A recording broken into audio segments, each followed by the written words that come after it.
नमस्कार विद्यार्थियों, कक्षा 11 सब्जेक्ट मैथ का आपका टॉपिक चल रहा था तीसरा त्रिकोणमितीय वृत्तीय फलन। उसमें आपको हम चतुर्थांश नियम तक बता चुके हैं। शायद आपने चतुर्थांश नियम क्लियर कर लिया हुआ होगा। उससे आगे एक नेक्स्ट चीज़ और है, छोटी छोटी बातें हैं जो आपने कक्षा 10th में पढ़ चुके हैं। उन फॉर्मूलों पर हम विचार कर रहे हैं, लिखा रहा हूँ। नंबर 1, सूत्र रटे पिटे रहने चाहिए, इनको लिख लेना और शायद आपको याद भी होंगे। नंबर 1 है व्युत्क्रम संबंधी।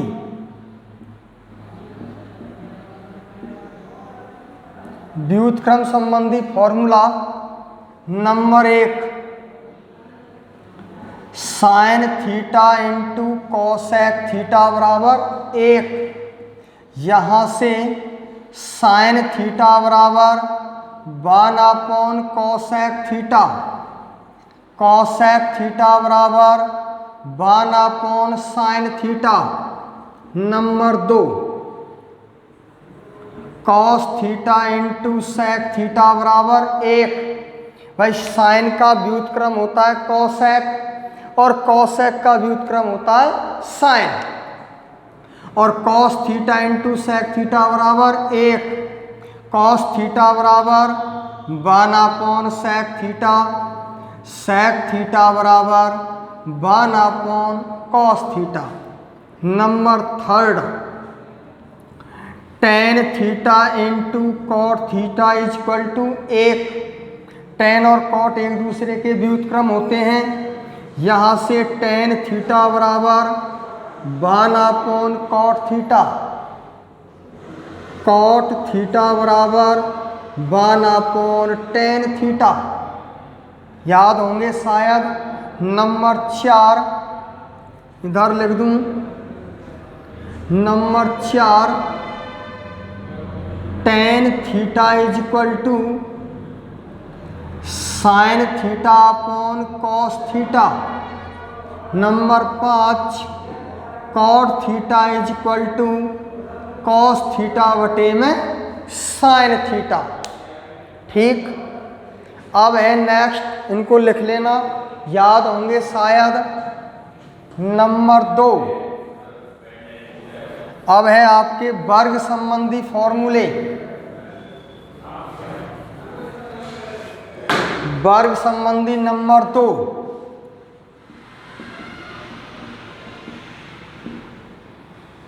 वर्ग संबंधी, वर्ग संबंधी में नंबर 1,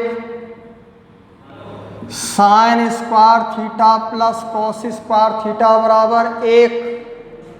यहाँ से साइन स्क्वायर थीटा बराबर 1 minus cos square theta, cos square theta बराबर 1 माइनस साइन स्क्वायर थीटा। पक्षांतरण किया है। Number 2, sec square theta minus tan square theta बराबर 1। यहाँ से सेक स्क्वायर थीटा बराबर 1 plus tan square theta, tan square theta बराबर सेक स्क्वायर थीटा माइनस 1। पक्षांतरण किया है। याद है 10th लेवल के फॉर्मूले हैं। Cosec square theta minus cot square theta बराबर 1। यहाँ से कॉसेक स्क्वायर थीटा बराबर 1 प्लस कॉट स्क्वायर थीटा, और कॉट स्क्वायर थीटा बराबर कॉसेक स्क्वायर थीटा माइनस 1। ठीक, मेरे हिसाब से यहाँ तक आपको याद होंगे। ये फॉर्मूला आपको रटे पिटे होने चाहिए। समझ आ गया। इससे पहले मैं आपको चतुर्थांश नियम बता चुका हूँ, यदि याद हो तो। ठीक, चतुर्थांश नियम हमेशा रटा पिटा रहना चाहिए। अब है आपके क्वेश्चन। यदि चतुर्थांश नियम और ये फॉर्मूला आपको याद है तो सवालों को हल करने में दिक्कत नहीं आएगी। ठीक, चैप्टर है आपका 3.2। 3.2 क्वेश्चन क्या है? पहला कि त्रिकोणमितीय प्रश्नों में या फलनों में अन्य त्रिकोणमितीय फलनों को ज्ञात कीजिए। अन्य 5 त्रिकोणमितीय फलन आपको ज्ञात करने हैं। ठीक, पहला क्वेश्चन है आपका कि cos x बराबर -1/2 और x तीसरे चतुर्थांश में स्थित है। cos x बराबर दे रखा है -1/2 और कह रहा है x तीसरे चतुर्थांश में स्थित है। क्वेश्चन है आपका कि x कौन से चतुर्थांश में स्थित है? तीसरे पाद में, है ना। बड़ी सारी चीजें आपको याद रहनी चाहिए। cos x बराबर दिया हुआ है -1/2 और कह रहा है अन्य 5 त्रिकोणमितीय फलनों को ज्ञात कीजिए। तो अन्य 5 त्रिकोणमितीय फलन कौन कौन से हैं? साइन है, टेन है, कॉट है, सेक है और कॉसेक। इनकी वैल्यू हमें ज्ञात करनी है। cos x की वैल्यू आपको दी हुई है, जरा समझने का प्रयास करें। और दूसरी बात क्या कह रहा है? ये जो एंगल है x, cos का क्या है? एंगल। ये एंगल कौन से पाद में स्थित है? तीसरे पाद में। तो तीसरे चतुर्थांश में टेन और कॉट पॉजिटिव होते हैं, बाकी सब नेगेटिव होते हैं। समझ आ गया? तो इससे हमें पता लग रहा है जो एंगल है आपका x तीसरे चतुर्थांश में स्थित है और अन्य 5 त्रिकोणमितीय फलन हमें ज्ञात करने हैं। तो उनको ज्ञात करते समय याद रखना है तीसरे चतुर्थांश में की बात कर रहा है। तो टेन और कॉट को कैसा लेना होगा? पॉजिटिव। शेष सभी त्रिकोणमितीय फलन कैसे लेने होंगे? नेगेटिव। समझ आ गई? अब ज्ञात कैसे करना है? 2 प्रकार के फॉर्मूला आपको लिखाए अभी अभी जस्ट, एक व्युत्क्रम संबंधी और एक वर्ग संबंधी। तो व्युत्क्रम संबंधी और वर्ग संबंधी फॉर्मूलों का उपयोग करके आपको अन्य 5 त्रिकोणमितीय फलन ज्ञात करने हैं। ठीक, तो कैसे ज्ञात किए जाते हैं जरा ध्यान देना है। नंबर 1, किसकी वैल्यू दी हुई है? cos x की वैल्यू है हमारे पास। तो cos x की वैल्यू में से हम 2 चीज निकाल सकते हैं। एक तो साइन की वैल्यू निकाल सकते हैं और एक cos की वैल्यू दे रखी है तो साइन की वैल्यू ज्ञात कर सके और एक sec की वैल्यू ज्ञात कर सकते हैं। 2 वैल्यू ज्ञात कर सकते हैं। देखो, अपन जाने sign square theta plus cos square theta बराबर 1। यहां से साइन स्क्वायर थीटा बराबर 1 माइनस कॉस स्क्वायर थीटा। तो कॉस की वैल्यू है हमारे पास, तो हम साइन की वैल्यू ज्ञात कर सकें। अथवा sec x बराबर 1/cos x। बोलो होता है कि नहीं होता है? होता है ना। तो इन दोनों फॉर्मूलों में से किसी एक का यूज कर लो अपनी इच्छा के अनुसार, चाहे तो इसको ले लो चाहे इसको ले लो। ठीक, कोई से एक फॉर्मूले का यूज कर सकते हैं। दोनों को यूज में लेना है, दोनों को यूज में ले सकते हैं अपनी इच्छा के अनुसार, कौन सा आपको उचित लगे। फॉर्मूले हैं, फॉर्मूले में देख लो एक ज्ञात हो और एक अज्ञात हो, तो हम ज्ञात वाली वैल्यू को रख दो, अज्ञात ज्ञात हो जाएगी। जैसे साइन स्क्वायर थीटा बराबर 1 माइनस कॉस स्क्वायर थीटा होता है, तो cos x की वैल्यू को आप यहाँ रख दो, साइन की वैल्यू ज्ञात हो जाएगी, है ना। तो चाहे cos की वैल्यू यहाँ रख दो, sec की वैल्यू ज्ञात हो जाएगी। तो देखो कैसे ज्ञात कर रहा हूँ, ध्यान दें। चूंकि हल सॉल्व चूंकि sec x बराबर होता है 1/cos x, तो sec x बराबर 1/cos x की वैल्यू यहाँ रख दो। cos की वैल्यू है -1/2, 2 कहाँ चला जाएगा ऊपर, तो sec x बराबर आ गया -2। किसकी वैल्यू ज्ञात हो गई, sec की वैल्यू ज्ञात हो गई। आ गया एक त्रिकोणमितीय फलन। अब sec x का फॉर्मूला आपने ये लगा दिया, तो इसको छोड़ दो आप। अब यदि आप इस फॉर्मूले को लगाना चाहते हैं, लगा सकते हैं। इसके sin स्क्वायर थीटा बराबर 1 - cos स्क्वायर थीटा, क्यों, cos x की वैल्यू है हमारे पास। ठीक, यदि इसको नहीं लगाना चाहते हैं आप, तो आप sec x की वैल्यू है हमारे पास, बोला है क्या ना है, तो या sec में से हम काई की वैल्यू ज्ञात कर सकें, tan की वैल्यू ज्ञात कर सकते हैं ना, कि tan स्क्वायर थीटा बराबर होता है sec स्क्वायर थीटा -1। बोलो होता है कि नहीं होता है। तो sec की वैल्यू को हम यहाँ रख देंगे, तो काई की वैल्यू आ जाएगी tan की। अब चाहे sin की वैल्यू निकाल लो, चाहे tan की वैल्यू निकाल लो, दोनों में से कोई सा एक फॉर्मूला लगा दो। दोनों को लगाना चाहते हैं, दोनों सूत्रों को लगा दो। ठीक, कोई सा एक यूज में लेना चाहते हैं, एक यूज में ले लो, अपनी इच्छा के अनुसार जौन सा आपको उचित लगे उसी फॉर्मूले का आप यूज कर सकते हैं। तो ध्यान दें, चूंकि अपन जानते हैं sin स्क्वायर x बराबर होता है 1 - cos स्क्वायर x। बोलो होता है कि नहीं होता है, लगा दो। sin स्क्वायर x बराबर 1 - cos x की वैल्यू यहाँ रख दो। cos x बराबर है -1/2, तो -1/2 का होल स्क्वायर, तो sin स्क्वायर x बराबर 1 - -1/2 का वर्ग हो गया प्लस का 1/4, और प्लस का गुणा माइनस से कर दिया माइनस। sin स्क्वायर x बराबर 1 - 1/4, 3/4। ठीक, अब दोनों पक्षों का आप क्या ले लो, वर्गमूल ले लो। sin स्क्वायर x का वर्गमूल आ गया sin x बराबर प्लस माइनस √3/2, वर्गमूल ले लिया।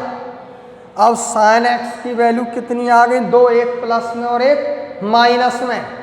अब आपको देखना होगा कि प्लस वाली वैल्यू लेनी है कि माइनस वाली वैल्यू लेनी है। sin x है, और ये जो sin का जो एंगल है x, ये x कौन से पाद में है, तीसरे पाद में, और तीसरे चतुर्थांश में sin कैसा होता है, नेगेटिव। बोलो होता है कि नहीं होता है, होता है। तो sin की वैल्यू कैसी लेनी है, नेगेटिव, क्योंकि x कौन से पाद में है, तीसरे में। आता है sin x बराबर आ गया -√3/2। sin x की वैल्यू ज्ञात हो गई। ठीक, अब आपने इस फॉर्मूले का यूज कर लिया। हमारे पास क्या वैल्यू ज्ञात है गई, अब 3। cos x आपको दिया हुआ है, sec की वैल्यू निकाल ली और sin की वैल्यू निकाल ली। ठीक, अब आप इन तीनों का यूज करके कौन सा फॉर्मूला सेट करना चाहते हैं, तुम्हारे ऊपर निर्भर करेगा। देखो, sin x की वैल्यू है हमारे पास, तो sin x में से आप cosec की वैल्यू निकाल सकते हैं। cosec x बराबर होता है 1/sin x। बोलो होता है कि नहीं होता है, होता है ना। आप इस फॉर्मूले को लगा सकते हैं, इसको भी नहीं लगाना चाहें आप तो इस फॉर्मूले को लगा दो। tan स्क्वायर थीटा बराबर sec स्क्वायर थीटा -1, क्योंकि sec x की वैल्यू है हमारे पास, तो sec x की वैल्यू को यहाँ रख दो आप, tan की वैल्यू ज्ञात हो जाएगी। ठीक, या तो आप इसको लगा दो या इसको लगा दो। इसको भी नहीं लगाना चाहते हैं तो आप इस फॉर्मूले को लगा दो, tan x बराबर sin x upon cos x। इस फॉर्मूले को भी लगा सकते हैं आप। क्यों लगा सकते हैं कि sin की वैल्यू है हमारे पास, कॉस की वैल्यू है हमारे पास, तो साइन और कॉस दोनों की वैल्यू को यहाँ रख दो, टेन की वैल्यू ज्ञात हो जाएगी। होगी कि नहीं होगी? तो इन तीनों फॉर्मूलों में से अथवा कॉट एक्स बराबर होता है कॉस एक्स बटे में साइन एक्स, बोलो होता है कि नहीं होता है? होता है। तो कॉस और साइन दोनों की वैल्यू है हमारे पास, है, जहाँ रख दो कॉट की वैल्यू ज्ञात हो जाएगी। तो क्या फॉर्मूला है हमारे पास? 4, 1 2 3 4। इन चारों फॉर्मूलों में से अपनी इच्छा के अनुसार कोई सा भी फॉर्मूला यूज कर सकते हैं, कोई सा भी फॉर्मूला यूज कर सकते हैं आप। ठीक, देखिएगा इधर नंबर नेक्स्ट, चूंकि कॉसेक एक्स, इस वाले फॉर्मूले को लगा रहा हूं मैं, कॉसेक एक्स बराबर होता है 1 साइन एक्स, बोलो होता है कि नहीं होता है? होता है। तो इसमें वैल्यू धर दो, कॉसेक एक्स बराबर 1 साइन एक्स की वैल्यू माइनस √3/2, बोलो होती है कि नहीं होती? तो साइन एक्स की वैल्यू यहाँ रख दी हमने, पलट दो, कॉसेक एक्स बराबर -2/√3, भाग वाली संख्या को गुणा में चेंज कर दिया, किसकी वैल्यू आ गई? कॉसेक एक्स की। इस फॉर्मूले को आपने लगा दिया है। अब चाहे इसको लगा दो, चाहे इसको लगा दो, चाहे इसको लगा दो, क्योंकि हमें 5 त्रिकोणमितीय फलन ज्ञात करने हैं, एक त्रिकोणमितीय फलन आपको दिया हुआ है। ठीक है, और इसके अलावा देखो कॉसेक की वैल्यू है ना हमारे पास, तो कॉसेक में से कॉट की वैल्यू निकाल सकते हैं। कॉट स्क्वायर एक्स बराबर होता है कॉसेक स्क्वायर एक्स -1, बोलो होता है कि नहीं होता? आप फॉर्मूला लगा सकते हैं 1 2 3 4।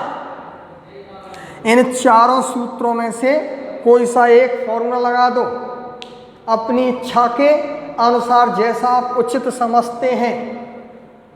ठीक है, देखो मैं लगा रहा हूं, चूंकि सरल पड़ेगी कैलकुलेशन, इसको लगा दो, चूंकि tan x बराबर होता है sin x upon cos x, बोलो होता है कि नहीं होता है? वैल्यू धर दो इसमें, tan x बराबर sin x की वैल्यू -√3/2 बटे में cos x की वैल्यू -1/2, माइनस से माइनस कट गया, भाग वाली संख्या को गुणा में पलट दो, 2 से 2 कट जाएगा, कितनी वैल्यू आ जाएगी? tan x बराबर प्लस का √3, काई की वैल्यू आ गई, tan की वैल्यू ज्ञात हो गई है। अब tan की वैल्यू में से ये वाला फॉर्मूला लगा दिया आपने, है ना? तो अब tan का उल्टा होता है cot, क्या होता है? तो cot की वैल्यू ज्ञात करने के लिए चाहे इसको लगा दो, चाहे इसको लगा दो, और या फिर cot x बराबर 1/tan x, बोलो होता है कि नहीं होता है? होता है ना? तो cot की वैल्यू ज्ञात करने के लिए 3 फॉर्मूले हैं, 1 2 3।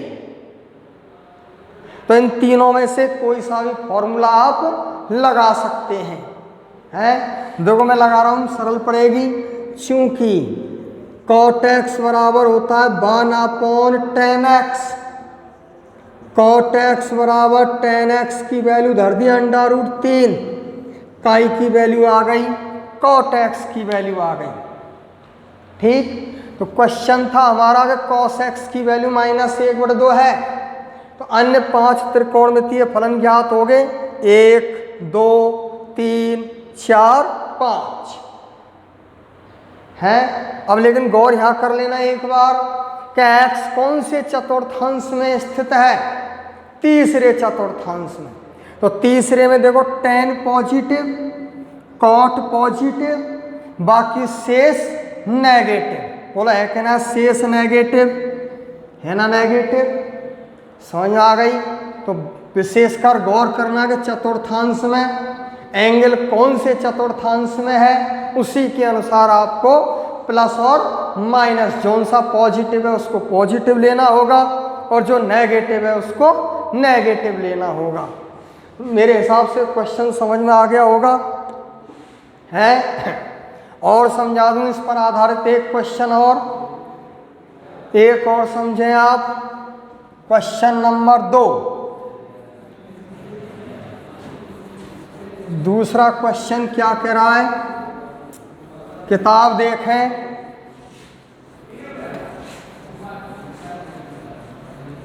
क्वेश्चन नंबर दूसरा है आपका, दूसरा सवाल है कि sin x बराबर 3/5 और x कौन से चतुर्थांश में स्थित है? दूसरे पाद में। कौन से पाद में है? दूसरे चतुर्थांश में। पुनः और समझ लें आप ढंग से एक बार कि sin x बराबर दिया हुआ 3/5। sin x बराबर कितना दिया हुआ है? 3/5। और कह रहा है x कौन से चतुर्थांश में स्थित है? दूसरे चतुर्थांश में। तो दूसरे चतुर्थांश में साइन और कोसेक पॉजिटिव, बाकी सब नेगेटिव।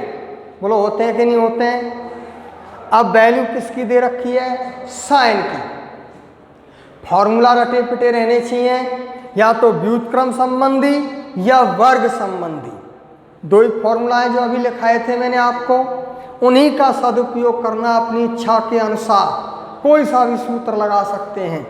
तो देखो साइन की वैल्यू में से हम दो वैल्यू ज्ञात कर सकते हैं, एक व्युत्क्रम संबंधी और एक वर्ग संबंधी। व्युत्क्रम संबंधी में cos x का सूत्र लगा सकते हैं। देखो चूंकि cosec x बराबर होता है 1/sin x, ये व्युत्क्रम संबंधी है। और वर्ग संबंधी में cos स्क्वायर x बराबर 1 - sin स्क्वायर x। बोलो होता है कि नहीं होता है? साइन की वैल्यू है हमारे पास, साइन की वैल्यू को यहाँ रख दो चाहे यहाँ रख दो, क्या वैल्यू ज्ञात हो जाएंगे? 2। बोलो होंगी कि नहीं होंगी? तो आप अपनी इच्छा के अनुसार कोई सा भी एक फॉर्मूला आप लगा सकते हैं। दोनों को लगाना चाहते हैं, दोनों फॉर्मूलों को लगा दो, ये आपके ऊपर निर्भर करता है क्या नहीं? तो देखो नंबर 1 फॉर्मूला लगा रहे हैं अपन। चूंकि cosec x बराबर होता है 1/sin x, वैल्यू धर दो। cosec x बराबर sin x की वैल्यू 3/5। 5 कहाँ चला जाएगा? ऊपर। 5/में कितना आ गया? 3। किसकी वैल्यू ज्ञात हो गई बेटा? cosec x की। x कौन से पाद में है? दूसरे चतुर्थांश में। तो दूसरे में साइन पॉजिटिव, cosec पॉजिटिव। अब बाकी सब कैसे लेने होंगे? नेगेटिव। ये फॉर्मूला आपने लगा दिया। अब ये वाला फॉर्मूला आप लगाना चाहें लगा सकते हैं, है ना? तो देखो साइन में से तो हम cos की वैल्यू ज्ञात कर सकते हैं यहाँ से। यदि इसको नहीं लगाना चाहते तो cosec x का वैल्यू है हमारे पास, cosec x की। तो cosec में से हम cot की वैल्यू भी ज्ञात कर सकते हैं। वर्ग संबंधी है, चूंकि cot स्क्वायर x बराबर cosec स्क्वायर x - 1। बोलो होता है कि नहीं होता है? होता है ना? तो cosec की वैल्यू को यहाँ रख दो, cot की वैल्यू आ जाएगी। और sin की वैल्यू को यहाँ रख दो, cos की वैल्यू आ जाएगी। बोलो आएगी कि नहीं आएगी? अपनी इच्छा के अनुसार जौन सा एक फॉर्मूला लगाना चाहे कोई सा एक लगा दो, दोनों को लगाना चाहे दोनों को लगा दो। लेकिन याद रखना एक ज्ञात और दूसरी अज्ञात हो। इधर साइन ज्ञात है तो cos की वैल्यू आ जाएगी, cosec ज्ञात है cot की वैल्यू आ जाएगी। तो इस वाले फॉर्मूले को लगा रहा हूं मैं। चूंकि cos स्क्वायर x बराबर 1 - sin स्क्वायर x, वैल्यू धर दो इसमें। cos स्क्वायर x बराबर 1 - sin x की वैल्यू 3/5 का होल स्क्वायर वर्ग। cos स्क्वायर x बराबर 1 - 9/25 3/5 का वर्ग कॉस स्क्वायर एक्स बराबर 1 - 9/25 16/25 वर्गमूल ले लो कॉस एक्स बराबर ±4/5। तो कॉस की वैल्यू कितनी आ गई? दो वैल्यू आ गई, एक प्लस का 4/5 और एक माइनस का 4/5। बोला है क्या नहीं? अब देखना है कि प्लस लेना है कि माइनस लेना है। एंगल देख लो एक्स, ये एक्स कौन से चतुर्थांश में है? दूसरे में। और दूसरे चतुर्थांश में कॉस कैसा होता है? नेगेटिव। तो कौन सी वैल्यू लेनी है? माइनस वाली। तो कॉस एक्स बराबर आ गया -4/5। समझ में आ गई? किसकी वैल्यू आ गई? कॉस की। इस वाले सूत्र को आपने लगा दिया है ना? अब आ जाओ, क्या वैल्यू है गई? 3, एक साइन, कॉसेक और कॉस। ठीक, कॉसेक की वैल्यू में से तो हम कॉट निकाल सकते हैं, और कॉस में से हम कौन सा निकाल सकते हैं? सेक। देखो सेक एक्स बराबर होता है 1/cos x, होता है नहीं होता है? tan x बराबर होता है sin/cos, और cot x बराबर होता है cos x/sin। तो क्या फॉर्मूला? 1 2 3 4, चारों फॉर्मूलों में से आप कोई सा भी फॉर्मूला लगा सकते हैं। क्यों लगा सकते हैं? देखो इसको लगाना है तो cosec की वैल्यू है हमारे पास, cosec की वैल्यू हम यहाँ रख देंगे तो cot की वैल्यू आ जाएगी। इसको नहीं लगाना चाहते हैं, इसको लगा दो, cos की वैल्यू है हमारे पास, cos की वैल्यू है आप यहाँ रख दो 1/cos, sec की वैल्यू ज्ञात हो जाएगी। इसको आप नहीं लगाना चाहते हैं, tan निकाल सकते हैं sin/cos, sin/cos, और cot निकालना है तो cos/sin। तो कोई सा भी फॉर्मूला आप लगा सकते हैं अपनी इच्छा के अनुसार। देखो चूंकि sec x बराबर होता है 1/cos x, इसको लगा दिया, वैल्यू धर दो sec x बराबर 1/cos की वैल्यू -4/5, 5 कहाँ चला जाएगा? ऊपर, तो -5/4 किसकी वैल्यू आ गई? sec की। अब sec में से आप tan निकालना चाहें तो tan स्क्वायर x बराबर होता है sec स्क्वायर x -1। sec की वैल्यू है हमारे पास, तो आप चाहे इसको लगा दो, चाहे इसको लगा दो, चाहे इसको लगा दो, चाहे इसको। ये वाला फॉर्मूला आप लगा चुके हैं, है ना? कोई सा भी फॉर्मूला आप यूज कर सकते हैं अपनी इच्छा के अनुसार, मन करे जोन से लगा दो। तो चूंकि tan x बराबर होता है sin x/cos x, इसको लगा दिया तो tan x बराबर sin x की वैल्यू है 3/5, cos x की वैल्यू है -4/5। भाग वाली संख्या को गुणा में पलट दो, 5 से 5 कट जाएगा, कितना आ गया? -3/4। किसकी वैल्यू आ गई? tan की। tan में से आप cot की वैल्यू ज्ञात कर सकते हैं, क्योंकि cot x बराबर होता है 1/tan x। चाहे cot को इसको लगा दो, लगाना चाहे तो, चाहे इसको लगा दो, इन दोनों में से कोई सा लगा दो, चाहे इसको लगा दो, बात एक ही है, कोई सा भी लगा सकते हैं। cot x बराबर 1/tan x की वैल्यू -3/4, 4 कहाँ चला जाएगा? ऊपर, cot x बराबर आ गया -4/3। समझ आ गई? तो साइन की वैल्यू दी हुई थी, अन्य 5 त्रिकोणमितीय फलन हमें ज्ञात करने थे। देखो 1 2 3 4 5, आगे पांचों देख लेना x कौन से पाद में है? दूसरे में। तो दूसरे चतुर्थांश में साइन और कोसेक पॉजिटिव, बाकी सब नेगेटिव। देखो है कि ना नेगेटिव? समझ आ गई क्या? ये हो गया आपका दूसरा क्वेश्चन। ठीक, तो चैप्टर 3.2 के आगे के जितने भी सवाल हैं उन सभी सवालों को आप स्वयं हल करने का प्रयास करें इसी प्रकार। ठीक, आज का वीडियो मैं यहीं समाप्त करता हूँ। ठीक है, आगे के क्वेश्चनों को आप स्वयं हल करने का प्रयास करें और किसी भी प्रकार की समस्या हो तो आप कमेंट्स भेजें। ठीक है, धन्यवाद।